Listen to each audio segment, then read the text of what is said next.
Hi friends, చూసారా? ఇది dominoes pizza. Shanmukh and Darshini pizza కావాలని కాల్ చేస్తూ డామినోస్లో ఆర్డర్ చేశారు. అబ్బా, ఇది చూస్తుంటేనే నోరూరిపోతుంది. చికెన్ పిజ్జా చాలా క్రిస్పీగా, చాలా టేస్ట్గా ఉంది. మీరు కూడా ట్రై చేయండి, ఓకేనా? వదలొద్దు అసలు. వీళ్ళు చీక్కుంటూ నాక్కుంటూ తినేశారనమాట దీన్ని, అస్సలు వదలకుండా.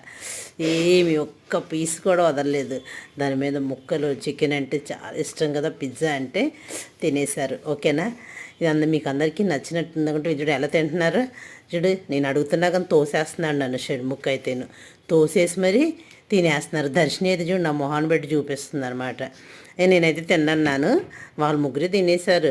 దర్శిని, షణ్ముఖ్, వాళ్ళ చెల్లుంది వెన్య, వాళ్ళు ముగ్గురు కలిసి తిన్నారు. చాలా ఇష్టంగా తిన్నారు. ఎంత ఇష్టంగా తిన్నారో చూడండి. మామూలుగా మనం ఏదన్నా వెజిటేబుల్స్ అయితే చేసి పెడితే మాత్రం ముక్కలు, తొక్కులు అవతల పారేసి ఇదే కూర అంటారు.